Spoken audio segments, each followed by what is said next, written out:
Os Estados Unidos, ele entra numas guerras que ninguém nem tá guerreando no quintal dele, assim. Tem uns moleques de 6 anos brigando naquele quintal, aí chega ele tem 14, ele chega lá e fala, mano, eu vou bater nesses moleques aqui e ainda falar que, porra, eu salvei vocês. A gente vai chegar nisso. A gente vai chegar nisso. Por que ele faz isso e por que talvez ele precise fazer isso em várias vezes, outras não. Tipo, não tem outras ninguém vezes tentando invadir eles, né? Entendeu?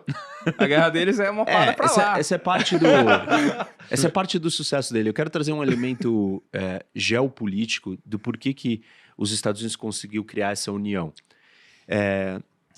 A maioria dos outros países na história, quando eles tiveram conflitos internos, tipo uma guerra civil, ou brigas, ou tensões internas, o vizinho veio, interferiu e acentuou a discórdia para favorecer os interesses próprios. E nos Estados Unidos isso não aconteceu. Por quê?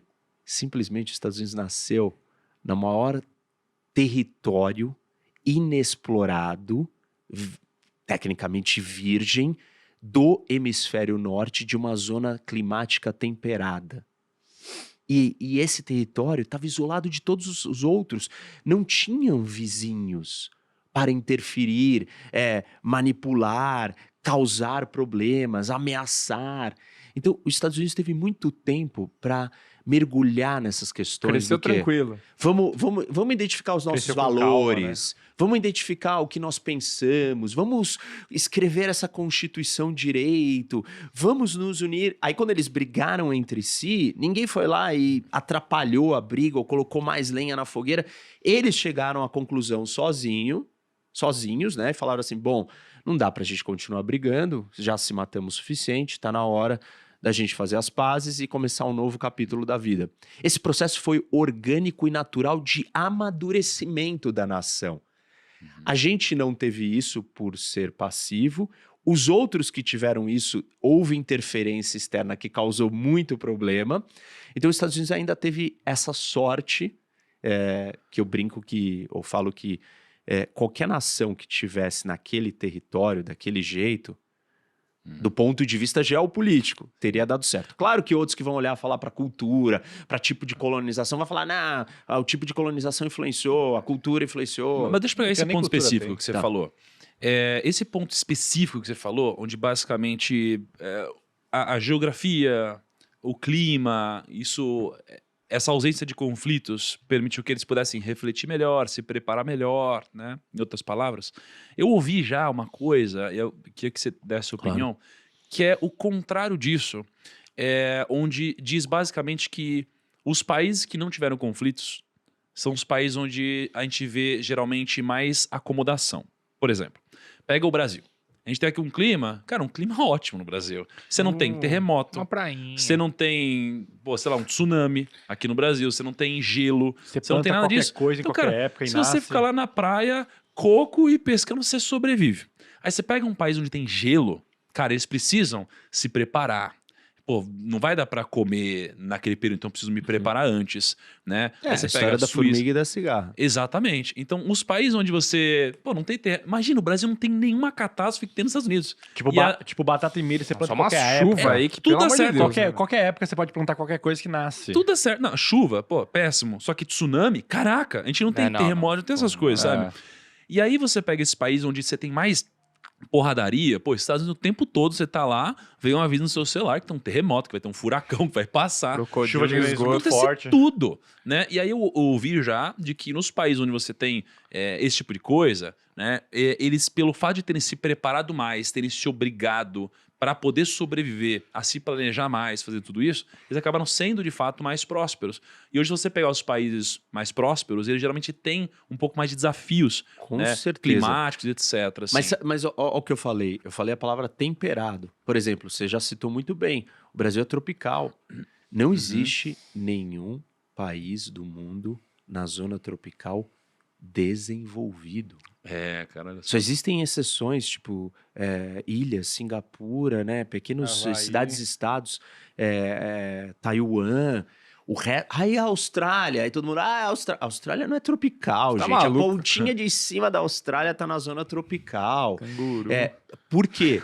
Um dos elementos que o tropical traz é esse comportamento de tranquilidade, de cansaço biológico, porque você fica transpirando, você perde água e você fica cansado. Por isso que eu tô sempre cansado. Entendeu? Eu sou muito. É diferente. E assim, tem uma questão cultural. Eu sempre uso esse exemplo. Você tá sentado ali no rio e aí você olha pela janela e vê aquela praia maravilhosa. Aí você pensa assim, ter que ler Nietzsche ou ir pra praia. Tipo, você tá na Noruega, assim, você olha pra aquela neve, você não tem o que fazer do lado de fora, você fica sentado, ou na Alemanha, lendo Nietzsche. E, então, tem elementos culturais que fazem você curtir a vida e outras coisas de outras maneiras.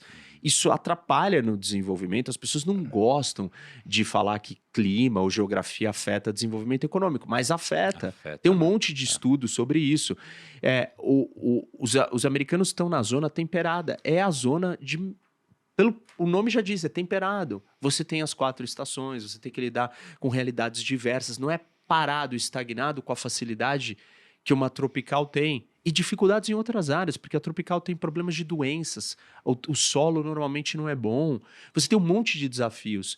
A agricultura, o Brasil demorou muito tempo para alterar geneticamente o nosso solo para que nós pudéssemos plantar soja em solo tropical. Isso é uma novidade. A Embrapa alterou geneticamente o solo do Brasil para o cerrado produzir. O Brasil é o primeiro grande produtor do mundo de soja, sendo um país tropical. Isso não existia. Quem produz a soja? O clima temperado.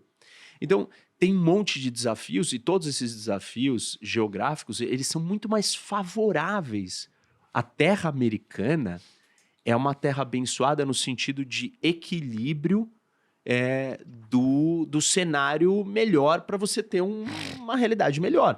Por exemplo, os Estados Unidos, eles dominam a geometria econômica do mundo. Por quê?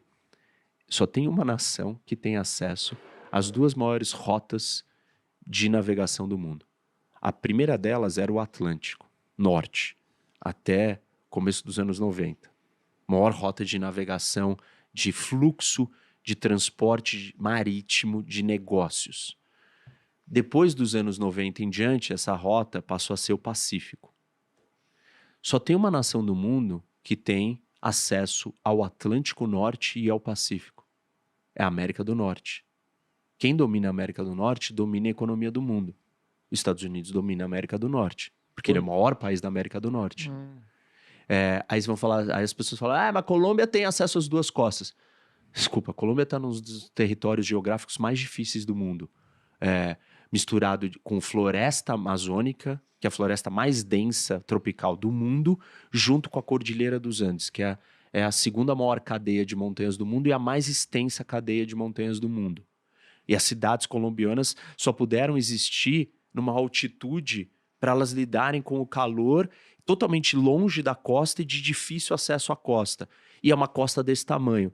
Não tem comparação você olhar para a costa leste americana, que você vai de Miami, olhando aqueles canais. O que é um canal?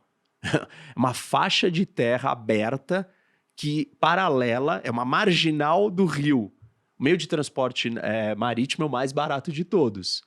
Se você não precisa construir estrada porque você já tem um canal ainda protegido do lado de um porto, de um lado de um oceano gigantesco, e aí você vai do outro lado, você tem a mesma coisa gigantesca. Foda.